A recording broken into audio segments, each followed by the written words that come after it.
All right, you can see I have a simple Google Sheet set up here. It's called Address Book, and it's got a list of first, last names, phone numbers, and email addresses. We can actually use this data in a Thunkable app. So you can see before I started working on a translation app on this screen. Just to keep things simple, we're going to stay in that same screen. It's not related, but just to show you how this works. You'll notice at the top, you've got your design, you've got data, assets, settings. If you click here on data, you can add a new data source. I'm going to go ahead and push plus here, and you'll notice at the very bottom, I can create a new data source. And I have three options here: create your own table, an Airtable, or a Google Sheet. In this case, I'm really familiar with Google Sheets, and I have a lot of data in my Google Sheets on my Google Drive. So I'm going to use Google Sheets. I'm going to come in here and select a sheet, and I know it's called Address Book. So I'm just going to start typing it, and boom, it's found it. I can click it, and I can say create. My data source has successfully been added to my project. That means I can now access all the data that is in my Google Sheet. Sometimes when you add a data source, you've got to refresh your project before it'll show up here in the data sources section. That seems to be what's happening in this case. I'm going to go ahead and push refresh now. There it is. Okay, that seems to happen to me every other time where it just doesn't show up, but no problem. You hit refresh and there it is.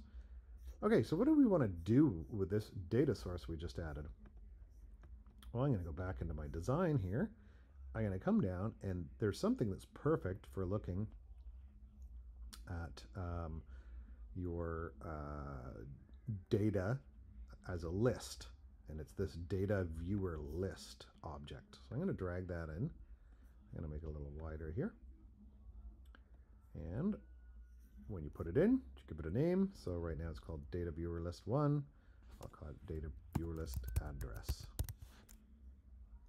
The first thing it wants to know is, hey, which data source should I use?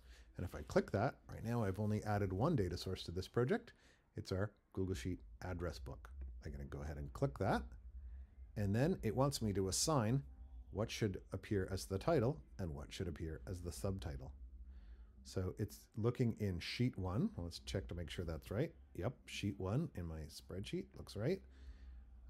And then it wants to know what to use for the title and subtitle. So get title property from column. Well, maybe we'll have it show the person's first name, and then the subtitle could be their last name. So the title is their first name and their last name.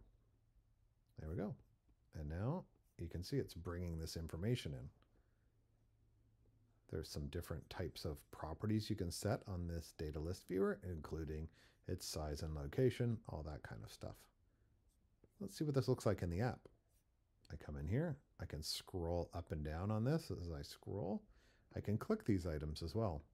But right now when I click them, nothing really is happening. So let's set something to happen when I click on it. Let's get it to display the information. So we've got Matt Smith, phone number, email address. I'm just going to put some boxes here. Or some labels, actually. Label 1, label 2, label 3. Let's make these smaller. Let's make them 150.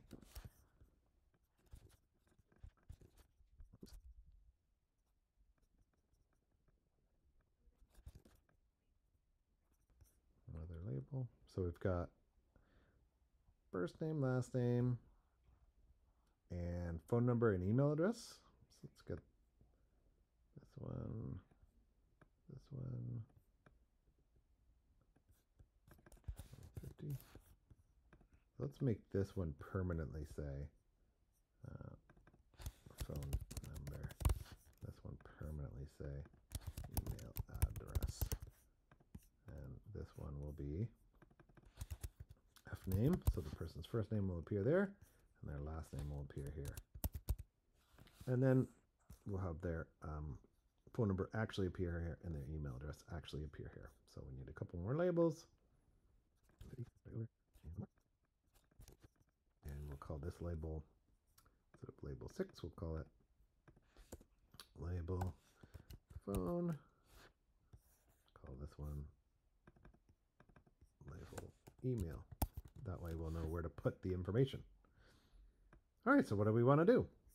Well, data list viewers have events that when we look under blocks, we can see that when a certain piece of data is clicked, when an item is clicked, we can have it do something. And you'll see it's giving us a row ID. Well, you'll notice that all of these things exist in their own row. So when we click the list on the screen, it's going to tell our app which thing we clicked, and then we can do something with it. So let's look at doing that something now. So we're going to say when I click here on the first one that says Matt, we want it to put Matt's first name, last name, phone number, and email address. So how do we do that? Well, we've got our labels. We know we want to set label, we should have renamed some of those labels. Let's go do that right now. So that says F name, but we want it to be label F name. So this one, we set the name to L name. We want to change that to label L name. It's going to help us figure out which labels are which in our blocks. So we know we want to set label F name, that's the first name, to something. Well, what do we want to set it to? We have to get our data. So we're going to go down to data sources here under app features. When I click there, you can see there is a get value from address book. I'm going to use that block. And in sheet 1, in default view, in F name, so that this is where we'd say F name, L name, phone, email. It just happens to already be selected F name, and it needs a row ID. We just grab this block from here, and we can use it there. Let's test this out. So if I click here on Matt, what happens? It changes the first name to Matt. If I click here on Harry, it changes it to Harry. Now we have to do it for the other 3 boxes. Well, much in the same way, we want to duplicate this, and instead of saying label F name, we can just find a label L name. We want to change its text. We want to change the L name, the last name, and we're using the row ID. So it's really easy to just keep duplicating these blocks and making the change we need to make. So now we're going to change our phone number to phone number,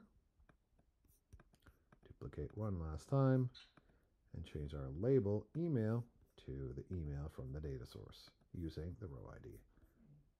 Okay, let's test it out. Here we go.